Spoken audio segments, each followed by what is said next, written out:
Radhika K. Today I am going to talk animal. Name is dog. Dog is a domestic animal. My favorite animal is a dog. It has two eyes and ears.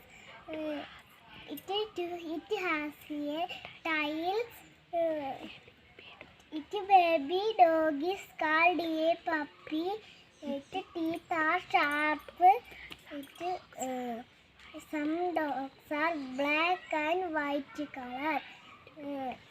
Two bodies, a body long. Its dog eats fish, meat, and bread. It car, two horse and property. I like it very much. Thank you.